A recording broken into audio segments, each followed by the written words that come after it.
দুঃখ পেলাম। পাশের বিধানসভাতে দেখা গিয়েছে মসজিদে পেশাব করেছে বা কোরআন শরীফ ছিঁড়ে ফেলে দিয়েছে, তারপরে এখনো পর্যন্ত সেই শাস্তি তিনি পায়নি বা তিনি এখনো পর্যন্ত গ্রেপ্তার হয়নি, এমনই দাবি খবর পাওয়া যাচ্ছে, কি বলবেন? দেখলাম, দুঃখ পেলাম। এই যে ট্রেনে যে বালুরঘাটে যে ঘটনা ঘটলো চাচার সাথে, সেই নিয়ে চাচা একটা মামলা করে মহিলার উপরে। সেখান থেকে বিজেপি নেতা বলছেন যে মহিলার উপর যদি অ্যারেস্ট করা হয় তাহলে আগুন জ্বালিয়ে দেবো পশ্চিমবাংলায়, কি বলবেন? শুনছি, দুঃখ পেয়েছি, এছাড়া কি বলবো? তারা এই সাহসগুলো পাচ্ছে কতক্ষণ ভেবে দেখেছেন? তারা তো এই সাহসটা পাচ্ছে, এই জন্য সরকার তাদের, প্রশাসন তাদের, সব তাদের, রাজ ক্ষমতাদের, তাই তো সাহস পাচ্ছে। আমাদের তো কিছু নেই, এছাড়া দুঃখ করা ছাড়া কি করবো? বারবার আপনাকে মুখ খুলতে দেখা যাবে, আপনার হোমকারে যুবকরা কিন্তু রাস্তায় নামে, সেই বিষয়ে আপনি কি বক্তব্য রাখবেন? রাস্তায় নেবে 26-এ কি আপনার দেখা যাবে? রাজ ক্ষমতা না হলে রাস্তায় নেবে কি করবে? আইনকে হাতে তুলে নেবে? এটা কি ঠিক? একজন দায়িত্বশীল নাগরিক হিসেবে কাউকে আইন হাতে তুলে দিতে বলতে পারি না।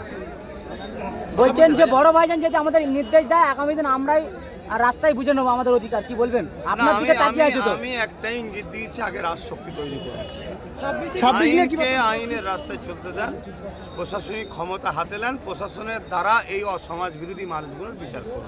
এর জন্য যুব সমাজকে বলবো আপনারা চেষ্টা করুন। এ রাজ্যে পুলিশ মন্ত্রী এখনো পর্যন্ত তিনি কি সঠিক বিচার দিতে পারছেন? এইভাবে একটা মুরব্বীর উপরে আক্রমণ, কি বলবেন? ব্যর্থ কি পুলিশ মন্ত্রী?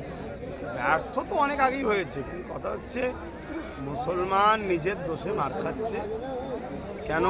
সামান্য ভাতা বা ভাড়া নিয়ে মুসলমান রাজ্য সরকারের কাছে বিক্রি, বড় একটা অংশ, সবাই বলবো না, এর জন্য আজকে এই দুর্দশা হচ্ছে ভাই, এছাড়া আমার কিছু বলার নেই। আগামী দিনে এই প্রতিবাদের কারণে বা শক্ত একেবারে জমিন শক্ত করার জন্য বা অধিকার ছিনিয়ে নেওয়ার জন্য রাজনীতির ময়দানে কি আপনাকে দেখা যাবে? আপনি তো একেবারে রাজনীতি করছি তো, আমি রাজনীতি করি তো, আমি আইএসএফ করি। আইএসএফের ব্যানারে 26 বিধানসভা কি বার্তা দিচ্ছেন?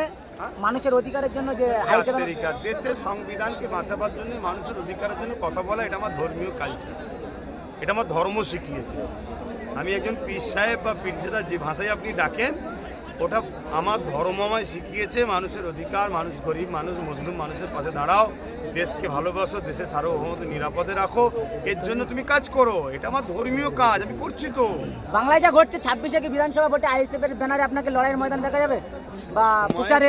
সেটা তো দয়া করে, আমি তো এখনো বলছি তো, গরিবের হয়ে লড়াই করা, গরিবের হয়ে কাজ করা, গরিবের হয়ে করা, এটা আমার ধর্মীয় কাজ, আমি করে যেতে হবে, সবসময় করে যেতে হবে। আপনার সংগঠন করার জন্য এই ক্যানিং বিধানসভাতে একাধিক এলাকাতে আপনার কথা মতন একেবারে প্রতিবাদ করার জন্য বুলডোজার দিয়ে ঘরবাড়ি ভাঙচুর করেছিল, সেই এলাকাতে এত মানুষের ঢল, আবার আগামী দিন কি পদক্ষেপ নিচ্ছেন সাধারণ মানুষের জন্য? আমি এতটুকু বুঝি, ইমানদারকে কখনো বুলডোজার কেন পারমাণবিক শক্তি দিয়ে রুখা যায়? সেই রমজান মাসে আবার আসলেন, অতএব সেই জায়গায় যারা চেষ্টা করছে জালিমদের হাতকে শক্ত করার, তারাই একদিন ধ্বংস হবে। মুসলিমদের যুগে যুগে বিজয় হয়েছে, ইনশাল্লাহ আগামী দিন আমাদেরই বিজয় হবে।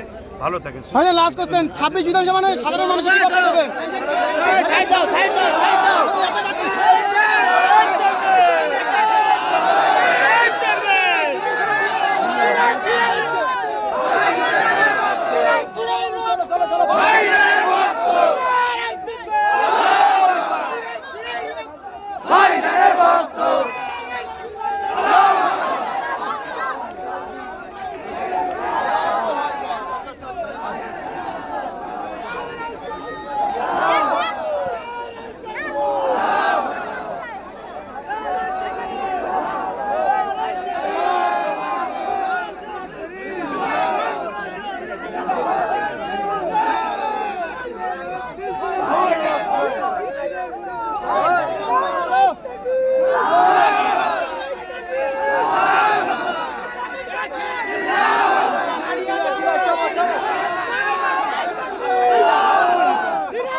ভাইজান ভক্ত দেখা দিয়ে